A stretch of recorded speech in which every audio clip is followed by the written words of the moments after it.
Olá, muito boa noite! Estamos começando essa edição de segunda-feira do Fora do Ar Esportes, analisando a fase inicial do Campeonato Gaúcho. E não é que passou a dupla Grenal e a dupla Caju? Realmente, deu tudo certo para o Caxias Juventude depois de uma temporada, olha, isso que é início de temporada, haja coração para o torcedor Juventude do Caxias, mas agora é semifinal, vamos ver o que acontece. Grêmio e Caxias e Internacional contra o Juventude, os primeiros jogos domínios das equipes de Caxias do Sul, o Juventude diante do Inter, provavelmente na Montanha dos Vinhedos, mas tem a questão do VAR, que só tá aqui no interior, só pode em Caxias do Sul por enquanto, e o Caxias enfrentando o Grêmio no Centenário, mas vamos falar mais sobre isso daqui a pouquinho. Vamos apresentar a nossa equipe, a Maureen Turra, torcedor do Juventude, terceira colocada. Maureen, boa noite. Olá, boa noite para todo mundo que está nos acompanhando. Eu queria começar desejando ao Samuel Deuner, ao Marcelo Carné e ao William um feliz dia do goleiro. É com eles que tudo começa e eles são a nossa última esperança. Felicidades sempre para os três. Opa, hoje dia do goleiro, aquele abraço para o Bagatini e também para o Negri. Também está participando dessa live ele, torcedor do Caxias, está de cabeça cheia. Moito Rodrigues, seja bem-vindo, boa noite. Mas está classificado. Boa noite, classificado. Depois de estar classificado, sair da classificação, voltar para a classificação, deixar a classificação, o famoso bota casaco, tira casaco, voltou depois de uma semana de várias patuscadas da diretoria e da comissão técnica, mas classificamos e agora é o seguinte, gente, vamos focar na semifinal e que Deus abençoe o Caxias e os outros que se virem. Isso aí, Moito Rodrigues e também a Maureen Turra. Daqui a pouco devem chegar os torcedores do Grêmio e do Inter, mas claro, vamos focar inicialmente na dupla Caju. 8 horas mais 3 minutos, a temperatura na Serra Gaúcha está em 13 graus. O Fora do Ar Esportes já está começando.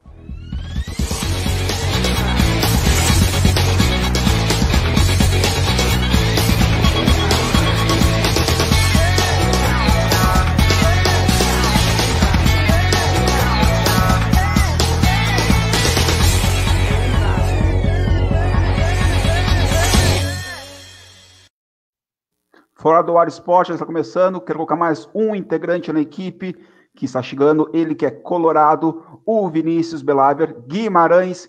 Vini, seja bem-vindo a esse Fora do Ar. Boa noite. Olá, boa noite. Muito obrigado. Prazer falar com todos vocês. Feliz da vida, Vini? Olha, quanto ao Campeonato Gaúcho, acredito que da parte do Internacional está tudo certo por enquanto, né? Quanto a Libertadores, já é uma outra conversa, né? Mas quanto ao Gauchão, tá tudo dentro do planejamento do clube, eu acredito. Lembrando, pelo Gauchão, primeiro colocado ficou o Grêmio, em segundo o Inter, terceiro o Juventude, o quarto colocado o Caxias. Eu acho que quero começar com o Moita Rodrigues. Moita, o Caxias conseguiu se classificar, mas foi no sufoco diante do Pelotas, hein? 1-1, quase perdeu a vaga, e ainda mais essa questão do técnico complicado também, né? Um técnico demitido que está treinando. Pois é, vamos começar do final.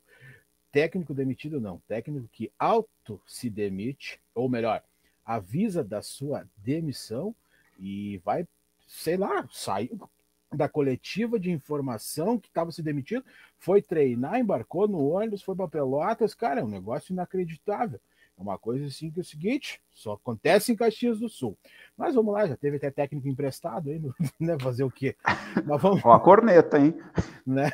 Então, né, sei lá, né, da coisa que acontece. Mas, cara, assim, ó, o jogo, a gente entrou classificado, não sei, a cargas d'água, os caras acharam que ia ser um jogo fácil, até porque o Pelotas, ele queria se salvar de qualquer jeito do rebaixamento, não conseguiu, então ele é o rebaixado Covidão, né? Este ano nem o Covid salvou. Porém, entretanto, contudo, todavia, né, o Caxias tipo, não apresentou um futebol de quem queria classificar. Até ali os 15 do segundo tempo, aonde parece que o time aí parece que acordou, teve uma realidade, tipo, não, peraí, a gente precisa classificar. E quando eu digo que a gente precisa classificar, cara, é automaticamente por causa de praticamente de R$1 milhão na conta, que é a vaga de Copa do Brasil do próximo ano, e mais, talvez, a gente não sabe, mas pode entrar mais aí uma grana do campeonato do interior. Então, cara, é quase 1 milhão, e 1 milhão a mais, a gente sabe, a gente do interior, que não tem cota de TV, que não tem Série B, que não tem Série A, a gente não tem cota. Então, qualquer mils aí já nos ajuda muito. E quando se fala de 1 milhão, dá praticamente aí 3 pagamentos de folha para o Campeonato Brasileiro. E aí, então, cara, é aquela coisa, o Pelotas foi lá, fez o jogo deles, conseguiu aquele gol que, tipo, meu Deus do céu, na pequena área, um pulou, outro não pulou, não sabia se olharam, uma soneca que bateu, e o Caxias teve que correr atrás, sim, pois estávamos ficando fora do campeonato, no caso da sequência do campeonato. E aí, vai lá, o cara faz o gol, né, o GG faz o gol, ele é cria do Pelotas, ele responde, cara, comemora tudo, beleza, mas o gol deles nos colocou praticamente 1 milhão na nossa conta aí daqui os próximos dias, uma parte agora e uma parte depois. Essa de agora ainda depende dos próximos capítulos do desenrolar aí do Campeonato Gaúcho. Então, e sobre a demissão do técnico é uma coisa assim, bem complicada, porque quem já trabalhou em empresa ou alguma coisa assim com CLT sabe que quando tu anuncia tua demissão, cara, tu tá fora, tu sai, faz teus 30 em casa, sei lá, mas ali o cara continuou, então foi bem estranho e muito, vamos dizer assim, não vou dizer inesperado, mas pelo momento em si, sim, entendeu? Pelo momento, sim. Todo mundo sabe que o contrato dele termina agora, e que a permanência dele não ia acontecer, já tinha sido dito em outras entrevistas, né? Mas agora o cara vem e fala isso, véspera de uma decisão, né? Ele coloca isso, então é algo inacreditável. O que aconteceu aqui, né? Que não era o momento. Nossa participação, o cara preto Paulo Teixeira, aí sim tem meu respeito, também participando a Bruna Rita Cardoso, Dali Grenar. Vou chamar agora a Maureen Turra, o coraçãozinho agora está mais tranquilo, Juventude se classificou em terceiro, venceu do Brasil de Pelotas por 2-1, tinha feito 2-0 no tempo normal, depois na segunda etapa acabou levando um gol, mas se classificou, terceiro colocado, depois daquele jogo diante do Esportivo, com 4 lances polêmicos não, tirado Juventude, é impressionante, é uma boa noite. Boa noite, Vinícius. Bom te receber aqui conosco. O Moita já tinha cumprimentado, o Ivan também. Seja bem-vindo aqui com a gente. Muito obrigado. Então, né, era aquele momento que a gente estava ali com 2 corações, né? Sim, a gente quer classificar, claro que a gente nunca vai torcer contra o clube, mas a gente sabe que o Juventude veio aos tropeços. O Juventude veio no campeonato aos tropeços, com algumas convicções do treinador, com as quais a torcida não compactua e tal, mas os atletas são bons. Tem um grupo de atletas que é bom e que acaba superando as invencionices do treinador, né? Então, agora é semifinal, né? E, bom, o Marquinhos Santos conseguiu ganhar do Brasil de Pelotas, que já fazia um pá de tempo que a gente não ganhava do Brasil, né? O Marquinhos Santos conseguiu ir para a semifinal do Gauchão, que também faz outro tanto que a gente não vai. E quem sabe nós vamos comemorar o Gauchão com o Marquinhos Santos, né? E aí eu, como boa professora de cálculo e corneteira, vou lá dar os parabéns para o professor Marquinhos Santos, né? Mas, bom, quem diria?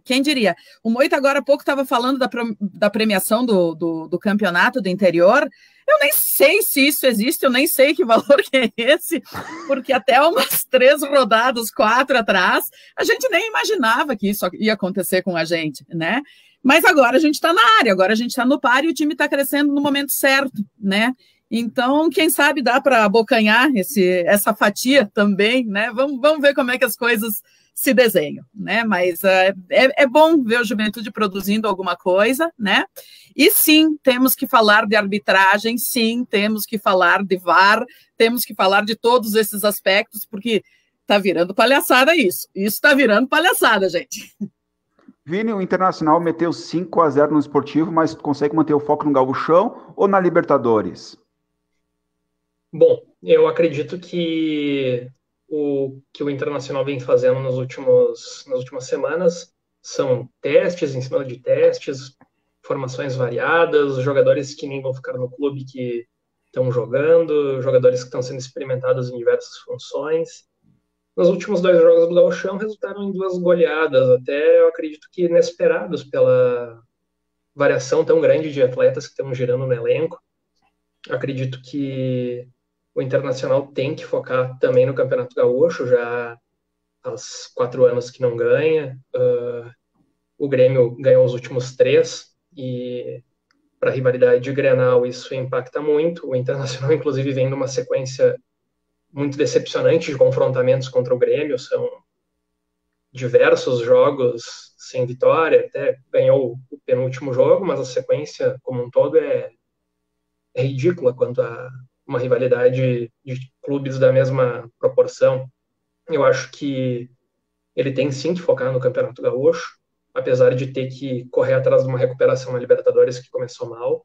Eu acho que o Internacional pegou um adversário complicado, o Juventude está na Série A agora também, então vem de uma estrutura e num elenco mais forte do que vinha nos últimos anos, mas tem que jogar para ganhar, tem que passar, e para a final, eu acredito que no confrontamento também do Grêmio e Caxias, o Grêmio, apesar de estar em reformulação, uma reformulação bem inesperada até, trocando treinador, que era uma coisa que fazia quase 5 anos que não fazia, segue sendo favorito no confronto, mas independente de qual dos dois que passem, se o Internacional conseguir passar do Juventude, tem que jogar para ser campeão sem pensar 2 vezes, porque o título estadual, como eu falei, é muito importante para qualquer um dos 4 clubes que estão ali na disputa.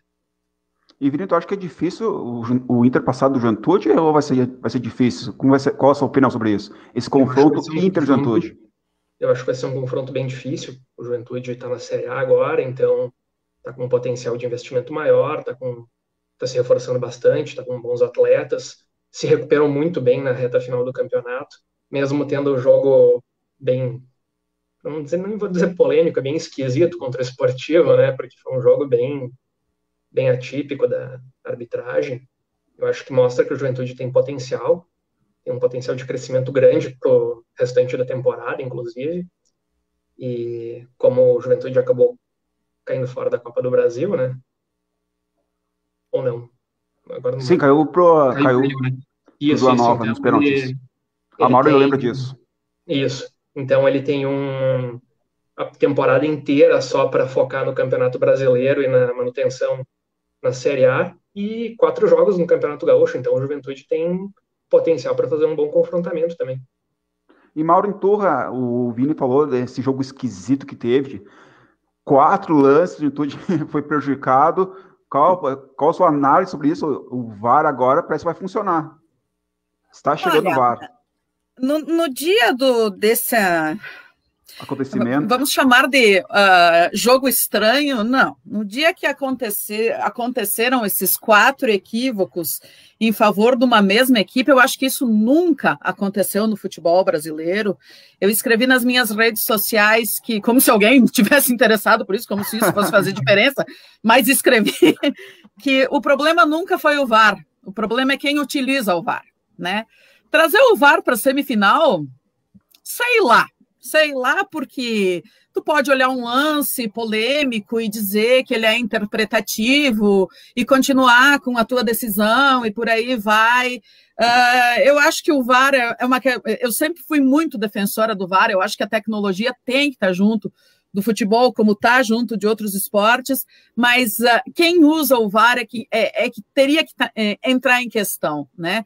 A profissionalização da arbitragem no Brasil é um assunto sério e que devia ser pensado assim com muito carinho, porque a gente não vê só aqui em Juventude Esportiva. Eu acho que Juventude Esportiva coroou uma série de fatores que vem acontecendo nos campeonatos regionais, que vem acontecendo na Copa do Brasil e que escancara que a nossa arbitragem é despreparada, né? Tá, o Marquinhos Santos usar 3 volantes para jogar com o Vila Nova não justifica o erro da arbitragem, mas são coisas que a gente tem que analisar. Eu posso ter todas as minhas críticas com relação ao trabalho do nosso técnico, mas aquele jogo, Esportivo e Juventude, foi um negócio assim escandaloso. Foi escandaloso o trabalho do seu Lucas Horne. Esse cara deveria ser banido dos quadros de arbitragem de qualquer federação, né? E no jogo contra o Brasil de Pelotas, o gol do Brasil de Pelotas sai de uma falta que não existiu. Uma falta onde o lateral do Juventude tira o pé para não ter o contato e o árbitro marca a falta e dá cartão. Então, a questão está muito séria, está muito chato isso, né? Sei lá, é ruim falar de arbitragem, é bem ruim, eu concordo, mas eu acho que a gente precisa analisar isso com muito carinho, sim. E Moita Rodrigues, podemos também continuar nesse sistema de arbitragem. Agora o Caxias pega o Grêmio, é parada dura, né? Tu acha que pode se classificar ou é bem difícil? Cara, assim, a última parte. Dá para classificar. Ano passado, quando a gente passou para a final do turno, teve comentário de jornalistas aí, de grandes emissoras, que nós seríamos vítima do Grêmio. E aconteceu o que eles não sonhavam, que aconteceu que a gente cravou 1-0 e foi campeão do primeiro turno. No segundo turno, a gente não classificou, aquela coisa toda, tá? Mas no jogo da final, a arbitragem, ela foi, mesmo com o VAR, ela foi, vamos dizer assim, ela não funcionou. Tem um lance no segundo tempo, que é onde o Diogo Oliveira ele rouba uma bola no meio de campo e ele sai sozinho de frente pro gol. O Jeromel dá uma puxada na camisa e ali é um lance de expulsão. O árbitro simplesmente vai lá e faz deu, chega. Peraí, cara, tu tá indo sozinho com a bola, só passando o Jeromel, só teria o goleiro. Até onde eu sei, isso é um lance vermelho. E o VAR simplesmente fechou os olhos. Então, o VAR, como disse a Mauri, eu não sei se ele ajuda ou se não ajuda. Vou dar um exemplo agora ao contrário. Na final do primeiro turno, tem um lance que ficou muito discutido ali, discutiram se era ou se não era. No finalzinho do jogo, onde o nosso lateral ele tromba com o atacante do Grêmio, o cara cai dentro da área. Se era ou se não era pênalti. No caso, eles analisaram e viram que não era pênalti, entendeu? O VAR, ele não mostra a intensidade. Qualquer contato no VAR é de se jogar, porque tu não sabe, tu não consegue medir a força que a pessoa coloca, se é só um encostão ou se realmente empurra. Então o VAR, eu não tenho uma opinião formada, mas pelo que eu tenho visto, tanto nos outros campeonatos e de Série A, que tem o VAR nos jogos, eles cometem muitos erros, sim, e se eles vieram para corrigir os erros, eles não estão fazendo assim o seu papel mesmo, pelo menos não aqui no Brasil. E sem falar da demora, toda aquela enrolação, é o gol que tu grita que não sabe se vai ser gol ou se não vai. Eu acho que isso aí é bem complicado, né? Eu acho que o VAR deveria ser em lances muito, mas muito assim de indecisões, tá? E agora o VAR na semifinal, beleza, vamos ver o que vai acontecer, né? E que Deus abençoe aí, que nem seja necessário esse VAR aí, que as decisões dos árbitros sejam vamos dizer, sejam coerentes, né, conforme o decorrer do jogo, né? Vindo nessa linha de arbitragem que a Mauro Turra falou, você acha que precisa de uma profissionalização? E qual a sua opinião sobre o VAR, o uso do VAR? Que atualmente a gente vê que não é bem utilizado o VAR, né? Bom, primeiramente, Sim, Vini. Primeiramente, eu acredito que parte do problema já começa lá na FIFA. Quanto mais eles abrem o leque para lances, o lance é interpretativo. Sempre que eles dão o subjetivo para o lance, sempre que ele torna como interpretativo, o juiz A pode achar que é para vermelho, o juiz B pode achar que é para amarelo, o juiz C pode achar que nem falta foi, e os três estão certos ao mesmo tempo. Então, eu acho que isso dificulta muito a interpretação do jogo como um todo. Eu acho que outros esportes eles são mais diretos quanto a isso, quando é errado, quando é falta, quando não é, quando é para expulsão, quando não é. O futebol ele está sempre no subjetivo. Então, acho que isso já é uma grande dificuldade que a gente tem.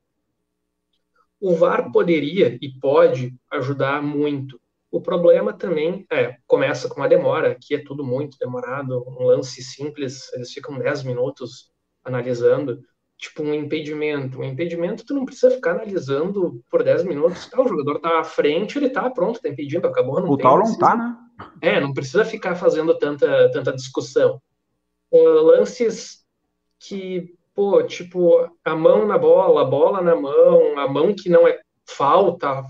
Tipo, tem coisas assim que eu acho que são muito vagas. Eles deveriam ser muito mais objetivos para facilitar tanto o torcedor, ele entender realmente o que é, o árbitro, para ele ter mais convicção quando ele vai marcar ou não vai marcar, e os jogadores também, porque tipo, a bola bateu na tua mão. Se sempre que for a bola bater na mão for falta, não vai ter discussão em campo. O jogador sabe que bateu na mão, pronto, ele vai baixar a cabeça, se tiver que tomar cartão amarelo, vermelho, ser pênalti, ser falta, ele vai assentir. Agora, quando ele acha que ele tem margem para reclamação, fica todo aquele tumulto no jogo. Então, eu acho que já começa na regra, na essência. Quanto à nossa arbitragem aqui, pelo fato dela não ser profissional, muitos árbitros, tipo, tirando os que são do quadro principal, quadro FIFA, quadro CBF, todos têm mais de uma profissão em paralelo. Então, eu acho que é muito difícil ter um quadro extenso de bons árbitros. Mesmo a gente sabendo que até os principais acabam cometendo vários erros bem grosseiros. Mas eu acho que tem margem para muita melhora, mas eu acho que a profissionalização é um dos caminhos necessários para isso. Mesmo sabendo que não vai solucionar o problema, mas pelo menos ele vai atenuar algumas situações. Quero aproveitar e mandar um abraço para a Ilse Maria, também para o Clayton André Stringari, o Rubens Lazarotto, Gustavo Saquete, o Matheus Lacava e a Bruna Rita Cardoso. Diz que, na opinião dela, falta ética para a arbitragem brasileira. Pode ter a melhor e mais avançada tecnologia do mundo. Se a arbitragem for mal intencionada, eles vão cometer equívocos. Maureen Turra concorda com essa opinião? Eles são azarados, tem árbitros que são azarados, né, que acontece sempre no jogo deles, né, mas o Zé Teodoro falava um tempo atrás, no Fora do Ar, que tudo começa lá em 2005, no lance do Tinga com o Dida em Internacional e Corinthians, e de lá para cá a impressão que passa, né, a gente não pode dizer que ninguém é mal intencionado, mas dá a impressão que algumas arbitragens sentem peso de camisa, né? E aí, conforme a camisa, a regra é uma, conforme a camisa, a regra é outra, né? Isso é muito ruim, isso é muito ruim. Eu sei quando eu falei em profissionalizar a arbitragem, que é mais custo para os clubes, e no interior isso vai ser isso seria um problema muito sério, mas tudo já é profissionalizado no futebol. Então, o valor de uma arbitragem hoje não profissional, eu acho que ela seria quase equivalente a uma arbitragem profissional. Então, eu ainda bato o pé ali. Tem que se olhar para a arbitragem, tem que se fazer alguma coisa, tem que ter punição para a arbitragem, né? Não pode a coisa continuar desse jeito. Porque eu errei, errar é humano, é do jogo, é bom para o programa esportivo, porque tem debate, não sei o quê, e tu joga uma temporada fora, de repente, né? Se não tivesse acontecido uma combinação de resultados ali que acabou classificando o Juventude aqui para a semifinal do Gauchão, Juventude Esportivo, ou Esportivo e Juventude, poderia ter desclassificado o Juventude. E aí, quem é que vai pagar essa conta, né? Não, mas tudo bem, porque não acontece nada mesmo e não adianta reclamar e faz 3 gols assim, que não né? acontece nada. É sempre assim, é sempre assim. Então, é muito chato isso, muito chato. Eu vou defender o VAR e a profissionalização, embora isso represente custo e os clubes do interior estão realmente enforcados com essas contas. E Moita, realmente é isso que a Mauro falou, é sempre assim com essas situações de arbitragem, e uma vez diziam que a arbitragem gaúcha era a melhor do Brasil, né? Pois é, nos mentiram sobre isso. A Mauro vai lembrar, se eu não me engano, acho que foi em 2016, não sei se na semifinal, na final, ali, ou foi 2015, alguma coisa assim, onde o Juventude ele sofre com um lance de pênalti que o cara bate na costela, é nítido, entendeu? E reforça o que tu falou. Na hora da dúvida, vamos pesar para a camisa mais forte. E isso acontece contra a dupla Grenal nos campeonatos brasileiros, visto o que aconteceu nos últimos anos, cara. Entendeu? A gente, interior do Rio Grande do Sul, aqui reclama da arbitragem da Federação Gaúcha. Só que aí a dupla Grenal reclama com os árbitros da CBF no Campeonato Brasileiro. Olha, tudo o Esporte Clube Internacional era para ter sido, vamos dizer assim, campeão brasileiro, e algumas decisões de árbitros, foi, não foi, gol, volta, estava impedido, não estava, no último minuto do jogo, da última rodada que podia, aí para te ver, eles prejudicam a dupla Grenal lá, e aqui a gente é prejudicado, então parece que é uma escadinha, uma sequência de problemas que aondem as federações ou a confederação escolhe quem beneficiar. Sim, vou dar um exemplo, um árbitro que ele atua no Campeonato Gaúcho, tá? Ele fez Campeonato Brasileiro da Série B, tá? Eu não sei te dizer se ele fez Série A. Talvez para o quarto árbitro, sim, porque ele é da região metropolitana. Ele foi meu colega de trabalho. Ele trabalha na empresa ainda. Eu saí, fui tocar minha vida, fazer meu negócio próprio, e ele continua trabalhando. De segunda a sexta-feira, ele é vendedor pracista, e nos fins de semana, ou nas quartas, ou nas quintas, ele é árbitro da Federação Gaúcha e da CBF. Então a profissionalização ela deveria sim ser tratada com urgência, né? Porque pensa bem, tu é profissional da área do jornalismo, Ivan, entendeu? Vocês são profissionais das suas áreas e eu sou profissional da minha área. Eu tive que estudar e eu tenho que focar minha vida naquilo ali, entendeu? E aí acontece que a arbitragem, às vezes o cara dá aula numa academia, dá aula numa escola, é vendedor. Não estou desmerecendo as profissões, porque eu sou vendedor, mas o cara tem uma outra função que é ser árbitro. E começa também pelo fato de, afinal, acho que há 2 anos atrás saiu uma tabela. Se fosse um time do interior e um da capital era um valor, se fosse 2 do interior era outro valor, muito inferior, e se fossem 2 da capital, no caso da dupla, o valor seria muito mais alto para o valor de jogo do árbitro. Então começa por aí, o árbitro sabendo, se eu apitar Caxias e Juventude, eu vou ganhar 4 mil. Valor X. Mas se eu apitar Inter e Grêmio, eu vou ganhar 8 mil. Aí na questão, aí tu pensa, é melhor 8 do que 4, né? O cálculo ele é muito simples, né? E Vini, essa arbitragem dá muito prejuízo, uma arbitragem ruim dá um enorme prejuízo, e ele já foi citado antes, até o Internacional já foi prejudicado. Quer dizer mais alguma coisa, Moitã? Só para completar, isso aí que tu falou. O ano passado nós perdemos R$1 milhão por causa de decisões dos árbitros. O Lucas, tanto o Juventude teve um problema com o Lucas, nós tivemos o ano passado com o Lucas contra o Botafogo, entendeu? Que Sim. Usurparam, nos roubaram na cara dura aquele jogo, e olha o prejuízo para nós. Para nós, Série D, Campeonato Gaúcho, cara, R$1 milhão. Depois tendo outro time um pouco, vamos dizer assim, com todo respeito, um pouco mais fraco, talvez poderia nos render mais R$1,7 milhão. Então a arbitragem é bem complicada. E Vini falando sobre isso, né? A arbitragem ruim pode dar um grande prejuízo ao clube, né? O Internacional também já foi prejudicado no Brasileirão, até com perda de título. Sim, inclusive o Moita falou, acho que só até a CBF, né? Mas o Inter e o Grêmio são muitas vezes prejudicados pela arbitragem nacional. E depois, quando vai para fora, os clubes brasileiros como um todo também são prejudicados pelas arbitragens da Conmebol, né? Virou um Porque balde de neve? Exato, teve um ano que o River Plate foi campeão da Libertadores, aquele ano que ele ganhou do Boca lá na Espanha, enfim, deu toda aquela confusão. O River Plate passou de todas as fases da Copa Libertadores com, se não uma ajuda, assim, com sempre coincidindo os erros serem a favor deles. Então, mesmo eles já tendo um dos melhores elencos da América inteira, a arbitragem foi empurrando eles até a final, inclusive contra o Grêmio.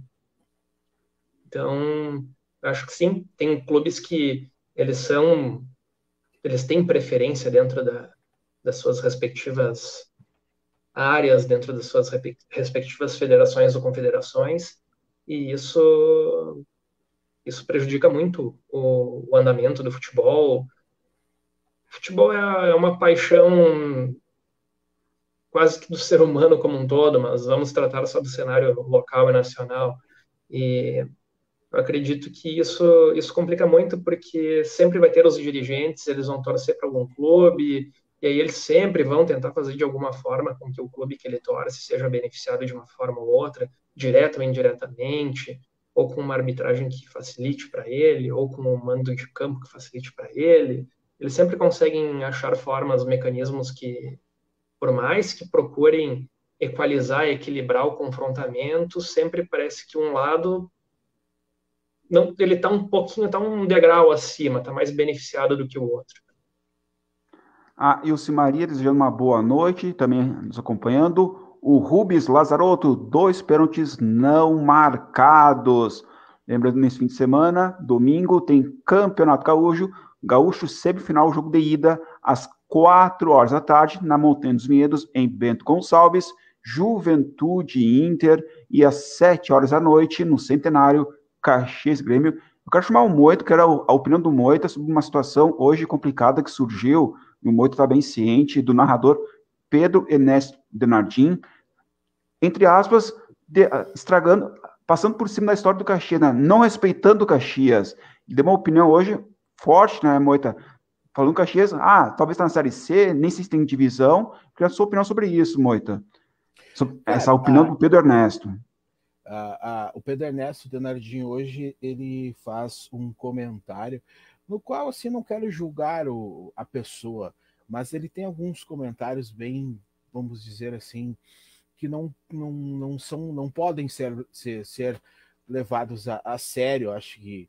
Mas hoje, no caso, ele, no comentário, o Globo Esporte, durante o programa, ele fala: vamos ter uma disputa de 2 times da Série A. Ok, parabéns, é mérito deles, entendeu? Estar na Série A. E vamos ter o outro confronto, que é o Grêmio contra o Caxias, que eu não sei nem em que série tá, na Série C, sei lá. Aí eu fiquei pensando, Ivan, quando você vai escrever sobre um clube, sobre uma decisão, vamos dizer assim, tu procura saber as informações. Eu te acompanho nas redes sociais e não é de hoje, faz muito tempo. Tu é coerente, outros jornalistas também, outros locutores, comentaristas. E aí o cara me larga uma dessas. Eu sim sou responsável pelas notas que saem na página da Falange Grenal. Então, se aquelas notas que estão lá, foi eu que redigi. Aí eu fiquei pensando, cara, como é que ele me faz um comentário desse? Nós estando na semifinal, tem times da Série B, tem time da Série B e times da Série C no mesmo campeonato. Se nós, da Série D, estamos na semifinal, é porque nós nos esforçamos mais para estar lá. E aí ele me larga uma pérola dessas, e aí repercutiu. Eu escrevi a nota, postei nas redes, houve o silêncio do clube mais uma vez, entendeu? Porque nós o clube não se manifestou, Moita?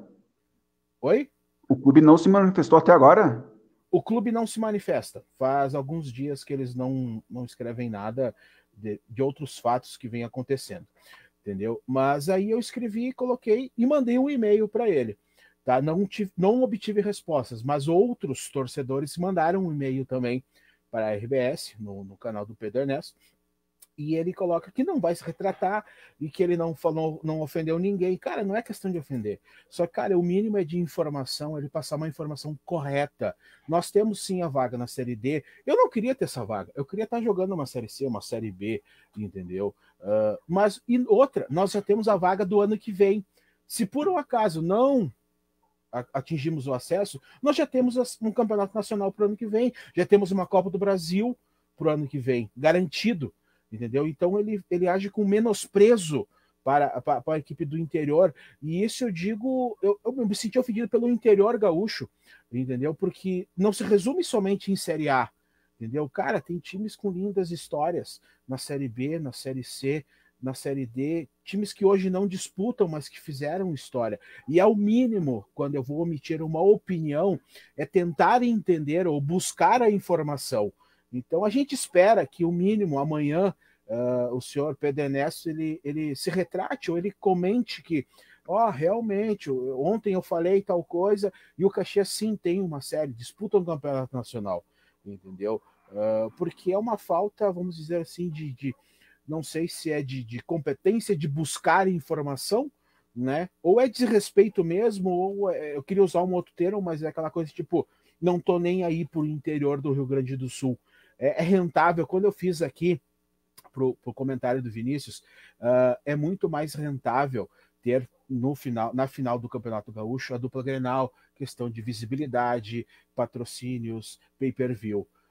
Não teria interesse nenhum na grande mídia, talvez um Caxias e Juventude, ou vou dar um exemplo, um Esportivo e São Luís de Juí, não teria a mesma visibilidade, ou seja, rentavelmente para eles não é bom.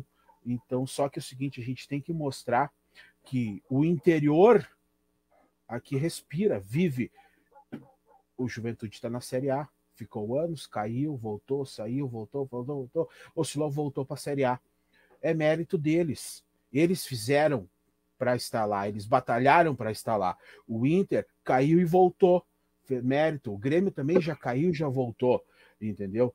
Mas é o seguinte, o futebol ele não se resume somente na dupla da capital. Ele é um todo. O Campeonato Gaúcho, algumas opiniões que o cara lê ou o cara ouve, é como se o Campeonato Gaúcho fosse feito assim, vamos fazer assim, uma primeira fase da dupla Grenal, a segunda fase da dupla Grenal e a final da dupla Grenal. Não é assim. Isso não é o futebol. O futebol é todo o campeonato. São todos os clubes envolvidos. Visto que nós, sábado, poderíamos, se tivéssemos sido competentes, poderíamos sim ter encostado no Grêmio a 21 pontos. Por acaso, se o Ipiranga tivesse vencido e o Esportivo tivesse vencido, o Juventude e o Caxias poderiam sim estar em primeiro e segundo.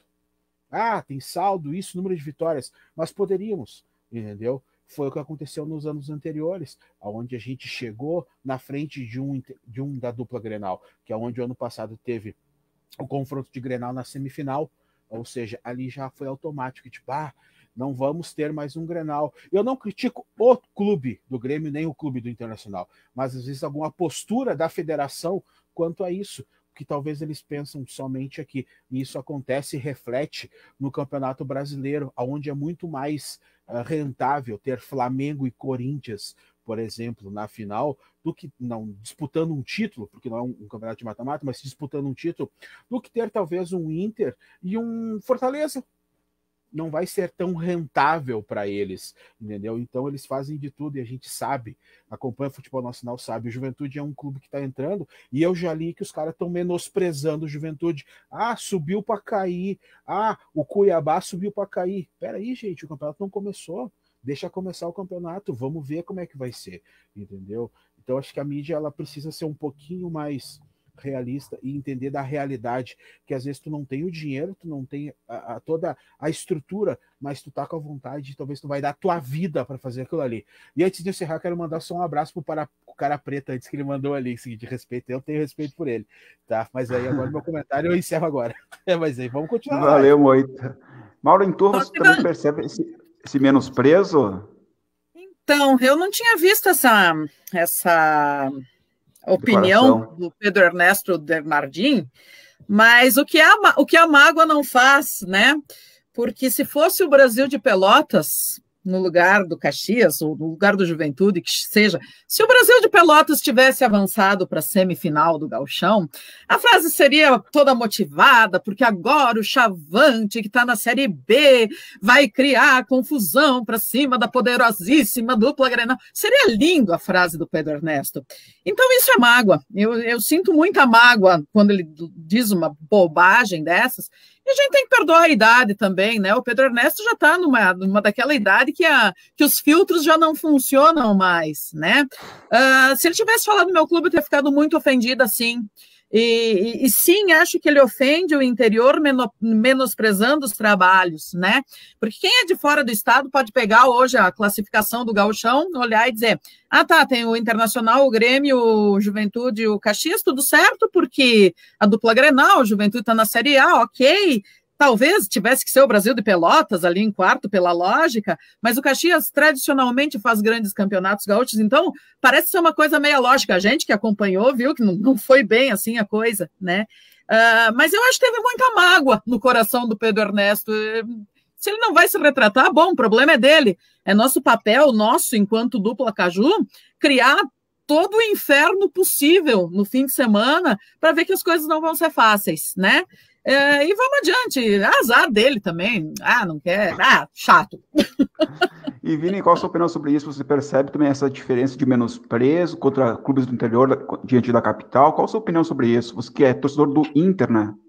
Sim, eu não acho que é desinformação, eu acho que é descaso mesmo. Acho que é tratar a questão de forma sem respeito, tipo, tanto faz, é o Caxias, mas, pô, podia, se fosse, sei lá, o Ipiranga tá na Série C, né? Deixa eu ver um outro que não tá. É o Esportivo que não tá em nenhuma série. Tu vê, o Grêmio vai pegar o Caxias, mas podia ser o Esportivo, podia ser qualquer um, assim, tipo, trata como se fosse só um adversário do Grêmio, não é um time que teve que chegar até a semifinal, fez 11 jogos para chegar ali, teve que enfrentar a própria dupla Grenal. Não, ele trata só como se fosse um complemento de grade esportiva para eles e que vai ser um jogo normal para o Grêmio e talvez não seja. Não que o Grêmio não tenha o favoritismo, tem muito mais dinheiro envolvido, uma estrutura muito mais forte, mais robusta, mas o Grêmio vem num momento instável dele. Trocou de treinador, não foi qualquer treinador que ele tirou, pegou um treinador agora que já vinha de um trabalho ruim do Corinthians, então é um treinador que vai ter que provar alguma coisa dentro do Grêmio. Tem jogadores que estão com um desempenho muito fraco no Grêmio, eles estão tentando achar soluções, e no meio de um mata-mata isso é perigoso. Então acho que não se trata com desrespeito e descaso a nenhum adversário, principalmente numa situação onde o Grêmio tem a perder, pode se complicar bastante. E Moita, o Caxias iniciou bem um gauchão e depois queda abaixo. Te preocupou essa campanha do Caxias em não passar de fase e para a Série D, o que você espera? Cara, assim, ó, que nem a Maureen disse antes, a gente não consegue torcer contra o time. Só que às vezes o clube, a equipe, o plantel não está fazendo por merecer. Só que se chegamos à semifinal, como dizem aí praticamente todos envolvidos no futebol, é um novo campeonato. As próprias direções dos clubes aí, elas dizem que agora é um campeonato novo. Ok, concordo. Então vamos fazer o seguinte, vamos jogar com seriedade, jogar para vencer, jogar a vida, entendeu? Eu digo assim, até hoje, conversando com um pessoal num grupo, eu disse, cara, se toda a diretoria, toda a comissão técnica e todo o plantel fizesse ou jogasse como a gente torce, como a gente acompanha, cara, iam ter batalhas medievais nos campeonatos, entendeu? Porque a gente entra nem que seja time de botão, cara, ou para ou ímpar, mora, sei lá, cara, a gente quer vencer, a gente tem que entrar para vencer, a gente não pode entrar para ser mais um time, um clube para figurar no campeonato, se manter. Cara, isso daí é ridículo, entendeu? E se a gente está na semifinal é para bater de frente. O ano passado a gente ganhou lá na Arena, onde eu saí daqui com a caravana, eu cheguei lá, eu vou confessar, eu tinha o pensamento que, cara, se a gente conseguir um empate contra o Grêmio nessa primeira rodada, eu já saio da Arena feliz. E aí a gente vai lá e vence. E aí eu digo, opa, peraí, né? Aí depois, final do turno, a gente vence de novo. Aí depois a gente perde na primeira final aqui, e na segunda final a gente vai dentro da Arena e aí imprime aquele futebol que, se tivesse sido imprimido esse mesmo futebol na campeonato da Série D, a gente teria subido de divisão com os pés nas costas, entendeu? Mas eu confio muito, entendeu? No grupo, eu não posso... Eu disse assim, ó, ontem eu disse, cara, a mesma energia que eu gasto para cornetear ou para criticar é o que eu gasto para incentivar e para motivar, né? Então, eu disse, eu vou usar para incentivar e para motivar e seja o que for, se eu tiver que ficar sozinho, gritando, cantando lá no barranco da vila, eu vou estar lá. Só que como eu sei que eu não vou estar sozinho, eu vou ter um monte de louco comigo, aí o Rubens, que está comentando ali, esse cara que é um bruxo nosso, eu sei que a gente vai estar lá e a gente vai fazer o possível para passar, sim, e eu acredito que as chances são para todos. Sim, favoritismo sempre vai ter, né? Uma equipe A, uma equipe B, não sei o que, sempre vai ter.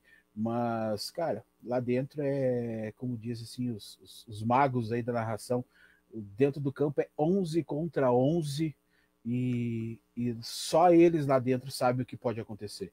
Entendeu? Não existe existe sim um favoritismo sobre estrutura, questão investimento financeira, mas lá dentro, cara, são 11 homens contra 11 homens e aí é o seguinte, lá o bicho pega. Quero mandar um abraço para a Emília Toigo, torcedora do Caxias. Emília Toigo. A Emília é filha do Piscícola, o cara que é lenda nos estádios de Caxias do Sul aqui. O melhor churrasquinho de todos os estádios de Caxias do Sul é do pai dela. Opa, que legal, aquele abraço. A Emília também é seu pai.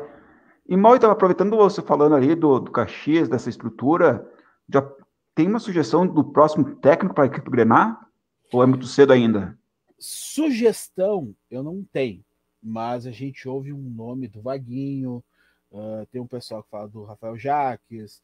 Cara, é muito complicado, até porque eu vou ser sincero, eu não estudo, eu não fico analisando, não fico acompanhando muito a vida de técnicos, até porque a vida ela já é bem complicada, bem corrida aqui, e tem as questões da torcida, tem questões do conselho, tem questões do conselho torcedor, tem as questões da minha vida particular, da minha família, da empresa, que a gente tem que cuidar, que a gente tem que ver o que vai fazer, do trabalho do cara.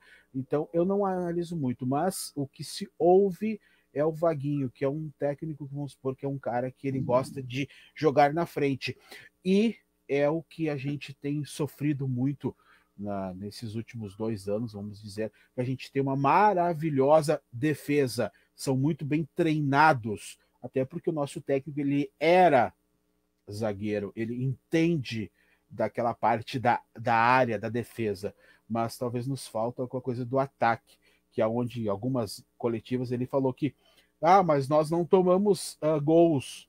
Ok, mas se a gente não faz, complica também. E Mauro, em toda o Juventude, que está em crescimento, o Marquinhos Santos elogiou a equipe que não perde um bom tempo em 9 jogos. A última derrota foi para o São José, no estimado Pasto da Areia, aquele belo gramado. Lindíssimo. Aliás, o único equipe que perdeu para o Pelotas, diga-se de passagem, né? Mas isso posto, Marquinhos Santos, né? Tirando os 3 volantes lá do dia do Vila Nova também, né? Tirando que a gente bota o Guilherme Castilho jogar de segundo volante, assim, né? Bom, tudo bem. O time está em crescimento, eu vou concordar com isso, né? O Internacional é franco favorito para a semifinal. Não adianta a gente querer... Eu concordo com o Moita, é 11 contra 11, mas é 11 grandão contra 11 mais ou menos, né? O Internacional tem toda a responsabilidade de passar para a final do Gauchão, né? mas nesse papel de franco atirador, vou usar de novo a frase do Moita, jogar para vencer, dava para incomodar. Dava para incomodar mesmo. O meu medo é de domingo de tarde entrar com 3 volantes, né? Mas, né, vamos torcer para que o Marquinhos não tenha ideias geniais, ele faça o básico, quem tem perna direita joga do lado direito, quem tem perna esquerda joga do lado esquerdo, goleiro é goleiro, beleza, né? E vamos incomodar, vamos ser o franco atirador nessa história, né? E quem sabe, né? Quem sabe a gente consegue fazer um golzinho ali, assim, bacana, que o VAR não interfira e que depois a gente vá para Porto Alegre, seja um outro jogo e seja muito legal e a gente seja pelo menos campeão do interior. Já seria fenomenal voltar a ser campeão do interior se a gente chegar na final do Gauchão, então, meu Deus do céu, é tudo que a gente quer, né? Acho que a direção do Juventude optou por ficar pelo Marquinhos Santos, e eu dizia, se ficar com o Marquinhos Santos, que seja por convicção. Eu não gosto de treinador que monta o time de trás para frente, mas respeito. Se sabe o que está fazendo, tudo bem. Eu posso não gostar, é problema meu, né? Se sabe o que está fazendo, monta o time de trás para frente e vamos ver o que vai dar. E vamos lá, vamos para a semifinal, depois vamos para o Brasileiro e vamos ser felizes e vai dar tudo certo, eu tenho certeza. Vamos torcer para isso. E Vini, sobre o Internacional, o técnico colorado, Miguel Ramírez, ele que substituiu o Abel Braga, qual a sua avaliação sobre o novo técnico colorado, como que está essa temporada com ele, essa nova temporada? Então, já um novo trabalho do Miguel Ramírez aí, faz quase 2 meses aí que ele está treinando o Inter. Ele segue um laboratório, cada jogo é uma formação, é uma equipe, variando muitos jogadores, variando os próprios jogadores de posição. Agora, provavelmente, se não for amanhã, é contra o Juventude que o Tyson vai estrear. Também ninguém sabe qual faixa do campo que ele vai atuar. Eu acredito que ele está tentando achar o time titular dele. Eu acho, sinceramente, que ele já deveria ter encontrado, ou ter pelo menos uma boa referência do que seria o time dele. Então, acho que justamente, apesar das goleadas recentes no estadual, acho que isso aí é passado, está apagado. Acho que são momentos muito pontuais. E eu acho que para o mata-mata ele já deveria estar agora, a reta final do Campeonato Gaúcho, a Libertadores já começou, ele já deveria ter o time titular, formação, tudo definido, e não parece ser o que se apresentou até o momento. Não acho que seja o fim do mundo, um problemaço quanto à continuidade do trabalho dele, mas eu acho que ele já deveria ter, ao menos, ter encontrado a base do que vai ser o time dele. E para mim ainda está muito instável. Por exemplo, no último jogo, até foi o melhor jogador em campo, foi o Rodinei, um jogador que não vai ficar no Internacional, eu não sei o porquê que ele está sendo escalado. Fez um bom jogo, jogou bem, mas ele não vai ficar, então não faz sentido ele estar entrando em campo. Tem outros jogadores que já se falam também que ou já saíram ou que podem estar saindo, que entraram em campo para testes, que foi o caso do Abel Hernandes, do Marcos Guilherme. Então, para mim, são coisas ainda que são muito, muito subjetivas quanto às intenções do que ele quer fazer ao longo da temporada. Mas, sim, para o confronto agora contra o Juventude, acho que por tudo aquilo que a gente já falou agora, questão de investimento, de estrutura, o Inter é favorito, mas eu não acho que seja tão favorito assim. Eu acho que o Juventude... Será que não, Vini? Eu acho que o Juventude tem potencial para incomodar, principalmente por essa questão do Internacional ainda não saber o que ele vai ser para a temporada, o que ele é e o que ele vai ser. Eu acho que se ele tivesse já com o time pronto, bem direcionado, talvez ele tivesse um favoritismo ainda maior. Mas por ele estar ainda achando o time titular dele, eu acho que isso abre margem e brecha para o Juventude poder fazer um bom enfrentamento. E só um adicional quanto à arbitragem, uma coisa que, incluindo todos esses erros, seja do VAR, seja do árbitro de campo, é uma coisa que eu acho que me incomoda ainda mais para o momento atual de tantos erros, é que os jogos estão sem torcida em campo, né? É um elemento de pressão a menos para a arbitragem, e eles conseguem se atrapalhar mesmo assim. Imagina quando eles pegam estádios lotados, com jogos decisivos, que tem uma pressão muito maior envolvida, né? Ou seja, a culpa não é da torcida, porque o pessoal adora culpar a torcida neste momento, portanto, a Uhum. culpa não é da torcida.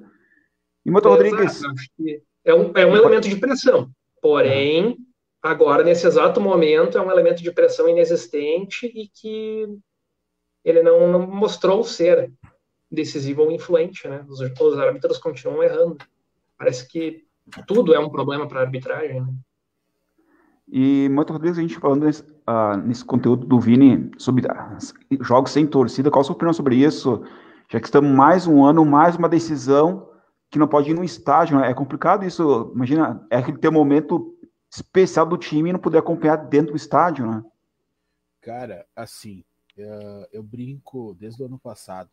Eu me tornei o que eu mais temia, que era o torcedor de Torcedor sofá. de sofá. Porque eu digo, cara, eu sou hoje diretor de uma torcida organizada, já fazem 5 anos que eu tenho essa incumbência. E no ano passado, desde março, naquele último jogo que a gente teve do Gauchão antes da paralisação, tu entra no jogo, no estádio, no caso, coloca os materiais e sai. Contra o Na Novo Hamburgo, final, né? contra o Novo Hamburgo. Na final foi Foi pior estranho esse ainda. jogo. Foi muito dolorido a final, o primeiro jogo, porque eu entrei, eu montei toda a parte de bandeiras e faixas. Às 6 horas da tarde eu retornei para o estádio, eu tive uma liberação da Federação Gaúcha para pirotecnia, no qual sou técnico, e eu fui colocar os foguetes. Eu instalei as baterias de foguetes e fiz o acionamento. Às 8h15, sendo que, desculpa, às 9h30 começa o jogo, a gente solta os foguetes, faz aquela festa, e eu tive que recolher o equipamento e sair. Para mim, foi muito doloroso, porque eu estava lá dentro, entendeu? Então, pro torcedor, aquele cara que encara caravanas, encara horas e horas, que tira dinheiro de casa, usa o limite do cartão, que a esposa depois olha assim, o que aconteceu? Eu digo, não sei, não sei. Eu comprei um sapato! Aí ela te olha, tu gastou R$ 200 no que eu? Só 200? Tu fica feliz? Tu vendeu o carro para ir não sei aonde? Aí diz, não, eu fiz um negócio, melhor para nós. Tem 2, só precisa de um. Entendeu? E aí o cara vai lá e faz essas loucuras, aí tu tem que sair, aí a gente não poder estar ali. Decisões, o ano passado a gente perdeu muita renda, tá? Das decisões, cara. Era aquela coisa, a gente teria 30% da arena do Grêmio, e depois mais a final do primeiro jogo aqui, que ia dar um público muito bom. Se no primeiro turno a gente teve uma renda que foi, vamos dizer assim, muito confortável, o jogo da final em si ia trazer aquele torcedor que vai só na final, que só vai em disputa de título. Mas, enfim, era grana lá da porcentagem da arena do Grêmio. Então, cara, isso prejudica.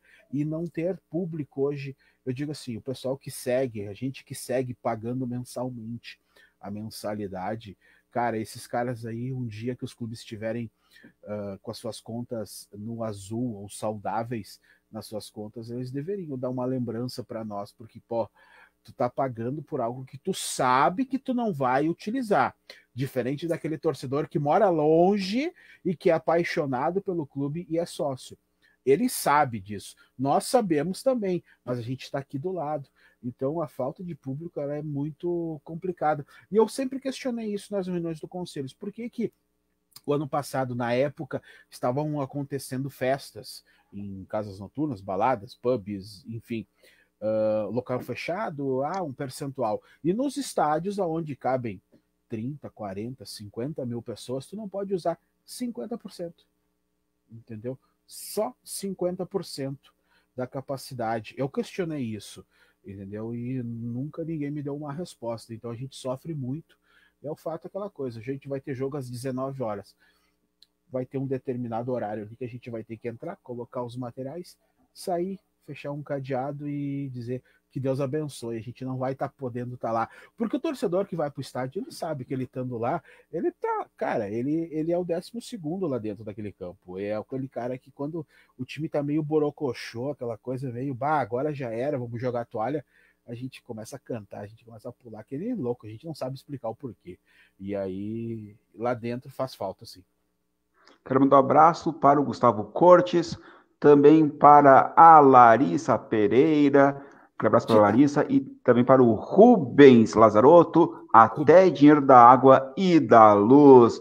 Mauro, tu ainda nesse segmento, Juventude agora volta a uma decisão e não pode estar presente no estádio. É dolorido. Ah, é muito dolorido, isso é muito dolorido. O ano passado, quando teve o jogo contra o Guarani de Campinas, eu dizia que o que mais me angustiava talvez não fosse nem o jogo contra o Guarani de Campinas, como o fato de não poder estar no brinco de ouro da princesa. Isso mata o torcedor, que é como o Moita disse, que é aquele que vai, que está sempre presente por aí. Isso tira a gente do centro da gente, né? Esse ano, além de não ter torcida, a gente não tem estádio também, né? Tem outro detalhe que está nos acompanhando. Mas, Moita, querido, eu acho o seguinte a respeito de por que nunca te responderam a respeito de o associado manter a sua mensalidade em dia, os estádios estarem fechados e ninguém dizer nada. É conveniente? É conveniente para as nossas direções, que tomam essas decisões que a gente não entende muito bem por quê, que os estádios estejam vazios, que a torcida esteja afastada e que eles façam o que eles quiserem, porque não tem ninguém para cobrar, ninguém pode estar lá para cobrar. Então é muito conveniente para eles, né, para direções conformistas, é muito conveniente. É conveniente para a televisão, que ganha uma fortuna com o pay-per-view, né? Ninguém pode ir mesmo, então todo mundo vai comprar o pacote para assistir o seu time, e a televisão vai fazer muito dinheiro. Tu falava em 50% do público na televisão, nos estádios, eu falaria em 20% da capacidade. Se liberassem 2.000 torcedores, 4.000 no máximo, mas estaria bom demais, né?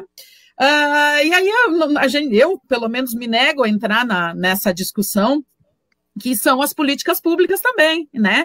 Porque sábado passado eu assisti o UFC e tinha 15.000 pessoas num ginásio na Flórida, né? Por quê? Porque existe uma população que está vacinada, né? Ok, existe uma epidemia, a gente tem que ter os nossos resguardos, a gente tem que se cuidar e, portanto, nós não estamos livres para fazer o que a gente quer, né? Mas eu acho que um espaço aberto, 20% do público, da capacidade do estádio, seria mais do que plausível. Mas parece que isso não está interessando muito, né? Então a gente sofre porque a gente vê o nosso time, a gente vê as nossas faixas, a gente vê tudo acontecendo e a gente não poder estar presente. Isso a mim causa uma angústia muito grande, né? Mas, como as pessoas dizem, vai passar, né? E quando passar, bom, aí a gente vai voltar a se encontrar e vai ser muito melhor do que era antes, né? Mas, por enquanto, o jeito é ser torcedor de sofá mesmo, é se resignar com isso tudo e mandar as nossas energias positivas para que isso passe, para que o nosso time vá bem e que as coisas aconteçam a contento. E, Vini, qual a sua opinião sobre isso? Decisão agora, sem torcida nos estádios. Momento que o torcedor mais quer ficar no estádio, acompanhando seu clube, mas, infelizmente, por causa da pandemia, não é possível. Bom, inclusive o Juventude passou, acho que a temporada mais importante da história dele nos últimos 20 anos sem torcida, né? O jogo mais importante do século do Juventude não teve acompanhamento nenhum, né? Imagino que tenha sido bem angustiante para a torcida como um todo nesse sentido. Bom, eu acho que futebol é paixão, né? Ele mexe com o sentimento mesmo do torcedor e não poder estar no estádio é complicado, principalmente em jogos decisivos, jogos importantes, que são os jogos onde a torcida realmente apoia mais ainda, mais do que num jogo comum de meio de tabela, o estádio está mais lotado, tu pode motivar ainda mais o jogador, o grupo, às vezes num jogo que o time está meio bagunçado, está meio estranho, tu consegue fazer o time jogar mais, render mais do que ele poderia. Mas o momento não pede isso ainda, né? Temos que vacinar mais a população, ter uma segurança maior na questão de saúde pública, questão sanitária, e está bem devagar. Agora, com dificuldade com a segunda dosagem da vacina também, parece que a gente dá um passo para frente, 3 para trás, 2 para o lado. Nesse sentido, a gente está bem bagunçado, daí tu vê que a vacinação está avançando bem lentamente, então A gente teve um ano sem torcida, vai ter mais um ano, e tá com cara que vai entrar no outro ano ainda sem ter previsão de quando vai voltar a ter torcida, né? Acho que o mais angustiante não é a questão do jogo de agora, o jogo desse final de semana, ou desse campeonato não ter mais torcida. É a questão de tu não conseguir projetar com qual campeonato tu vai voltar a ver a torcida em campo. Mas, enfim, eu acho que a gente acaba pagando pelos erros das escolhas da maioria e paciência, né? Eu acho que uma hora a gente vai sair disso, mas a nossa hora parece que vai demorar um pouquinho mais do que para lugares mais organizados, né? Vamos torcer para encerrar o quanto antes disso. Pessoal, estamos quase chegando ao término dessa live, o Fora do Ar Esportes. Vini, qual a sua opinião? A final do Gauchão. Quem vai disputar a final? Bom, eu mesmo sendo um torcedor do Inter, um torcedor colorado, eu gostaria de ter uma decisão do interior, ou com um dos clubes do interior. Mas quanto ao confrontamento mesmo, acho que vai acabar dando a dupla Grenal na final. Moita, a final Gauchão, na sua opinião, quem vai ser? Quem vai para a final? São duas opiniões. Estruturalmente, ou vamos dizer assim, acreditamos sim que é muito provável que dê Grenal. Porém, seria épico e seria para derrubar todo tipo de estrutura dessa cidade de Caxias do Sul que tenhamos uma final de Caju. Algo que eu não me recordo. Claro, com certeza eu não era vivo. Eu não tinha nem nascido.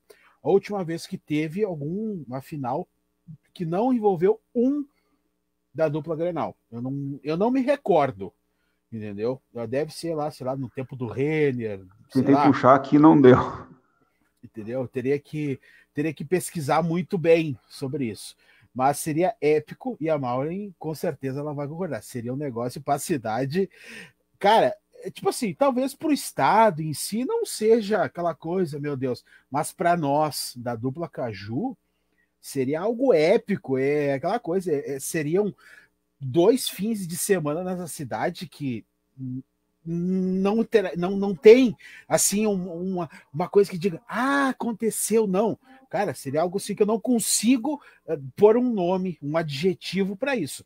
Então eu torço muito para que a gente do interior, que a gente consiga assim superar essa barreira e façamos uma final Caju. Cara, eu acho que é o seguinte, eu vou morrer e pelo fato de não poder estar no estádio, nos 2 estádios, porque era certo que eu ia estar, o primeiro liberou o ingresso para visitante, eu ia estar lá comprando, porque, cara, vai ser muito lindo se isso acontecer. Mas sim, a probabilidade de dar dupla Grenal, sim, é maior, sempre vai ser. Mas é o seguinte, se a gente está na semifinal é porque a gente tem mérito para estar na semifinal. A gente não chegou aqui porque quiseram achar, bonitinho esse símbolo que vamos botar na semifinal. Então, é o seguinte, tomara que Deus abençoe os deuses do futebol, coloquem a dupla Caju na final, e aí é o seguinte, essa cidade vai ser pequena para o que vai acontecer. Realmente seria o Caju dos sonhos, isso quase já aconteceu, mas quem dera tivesse um Caju na final, seria perfeito. Uma pena que não teria torcida, mas pelo menos teria 2 grandes clubes do interior. Mauro Turra, qual a sua opinião sobre isso? A decisão do Gauchão. Marquinhos Santos versus Lacerda. Não tem. Esse ano é Marquinhos Santos versus Lacerda. Azar do Ramires, que vai cair sem ter time titular. Azar do Thiago Nunes, que tá chegando e tem que reformular, não sei o que. O problema é deles. Esse ano é Caju na final. Acabou. Não tem. Existe probabilidade? É pequena? Existe. Não interessa. Nós vamos chegar lá. É nóis. 15 dias, Moita. 15 dias que nós vamos estar enlouquecidos. A Maura já começou pelo jeito. 9 horas mais 9 minutos. Pessoal, estamos chegando nessa reta final da live. Vamos ao destaque final. Moita Rodrigues, seu destaque final e uma boa noite. O meu destaque é o seguinte, diretoria, vamos motivar esses caras que estão lá. Vamos fazer esses caras colocar na cabeça deles que é o seguinte, eles têm que gravar o nome deles na história. Paulo César, meu amigo, entendeu? Pessoal, cara, põe teu nome na história, pelo amor de Deus. Vamos para mais uma final. Vamos batalhar para sermos campeões estaduais. Cara, coloca teu nome na história. Tu já tá na história do clube, mas é o seguinte, cara, coloca com mais uma estrela, entendeu? Lacerda, tu já pediu para sair, mas o seguinte, sai pela porta da frente, cara. Sai pela porta da frente, sai com o peito estufado, com o queixo para cima. O seguinte, sair, mas deixei esse clube campeão do estado, deixei esse clube na final, deixei esse clube que não se apertou, entendeu? Cara, eu ouvi o que tu falou lá no vestiário, em Pelotas, que é o seguinte, tu não vai estar para a Série D, mas é o seguinte, vai ter um pouquinho de ti. Cara, pelo amor de Deus, tu sabe que nós tivemos alguns atritos nesses últimos tempos, mas, cara, pelo amor de Deus, coloca teu nome na história, coloca o seguinte, não suja o que tu fez, o que tu representa para nós, que é o nosso eterno capitão, que é o cara que lá na série, na divisão de acesso, voltou para erguer, para voltar a gente para a elite. E, cara, é o seguinte, coloca a gente de novo nessa final. E o seguinte, vai com tudo, meu filho, vai com tudo, porque é o seguinte, eu vou fechar os olhos para que tudo que aconteceu, porque é o seguinte, cara, põe teu nome na história, por favor. Vamos lá, a gente tem tudo para fazer esse clube voltar a uma elite, para esse clube voltar para o cenário nacional. Depende de ti, depende dos nossos atletas, depende do nosso dirigente, do nosso conselho e tudo. Cara, é o seguinte, vamos se abraçar e é o seguinte, azar, não tem dupla Grenal, não tem Juventude, não tem ninguém, é o Caxias pelo Caxias. Caxias pelo Caxias, opinião do Moita Rodrigues. Quero mandar um abraço para o Felipe Silva e também para a Margaret Suzana Gravoto, popular minha mãe. Também acompanhando o Marcelo Comport. Sou torcedor do Pelotas, mas torço para um Caju na final. Eu também torço para um Caju na final. Vini, qual o seu destaque final e uma boa noite? Bom, uma boa noite. E o meu destaque, eu acredito que, quanto ao lado do Inter, o Miguel Ángel, se ele quer realmente fazer parte de um projeto de reestruturação e um momento de restabelecimento do Internacional, ele tem que começar ganhando o campeonato estadual, que é uma coisa que o Internacional já vem há alguns anos não ganhando. Então, eu acho que todo o processo de sedimentar o clube começa pelas competições menores para chegar nas maiores. O Internacional vem tentando ganhar as principais e não consegue ganhar dentro do próprio território dele. Eu acho que ele tem que começar ganhando o estadual para depois pensar em voos maiores. Quanto à decisão da semifinal, eu acho que a dupla Caju está mais do que de parabéns em participar. Eles deveriam ser sempre semifinalistas, porque eles fazem parte da história do futebol gaúcho, fazendo a segunda rivalidade mais importante do estado. Podem até dizer que a rivalidade Brapel também mas eu acho que a dupla Caju ainda está um passo à frente, porque eles têm uma história mais rica e já tiveram jogos mais importantes, então eu acho que eles são os adversários mais próximos à altura da dupla Grenal e que podem rivalizar para pelo menos um deles estar na final. Valeu, Vini. Quero mandar um abraço para a Ana Marelim, desejo uma boa noite. Obrigado, Ana Marelim, pela participação. Mauro Enturra, seu destaque final e uma boa noite. Calma, coração. Gente, eu não estava muito braba hoje, tá? Hoje pareceu que eu tô meio fora do eixo, mas eu não tô da paz, tá? Tá tudo tranquilo. Bom, primeiro lugar, então, Marquinhos. Pelo amor de Deus, Marquinhos, vamos para cima dos caras. Esfrega na nossa cara que tu é o cara. Mostra para a torcida de Juventude que tu é o cara, tu é o fodástico. Traz esse caneco para cá e faz nós engolir ele, Marquinhos. Não inventa, faz o simples. Vai para cima dos caras, vamos ser felizes. E afinal, o Cajuzão esse ano vai ser grandioso, vai ser o máximo. Ivan, obrigado pelo convite de novo. Vinícius, prazer te conhecer, bom conversar contigo, Moita da mesma forma, muito bom trocar uma ideia com vocês, obrigado para quem está nos acompanhando, abração para a torcida de Juventude, tamo junto, é o Ju!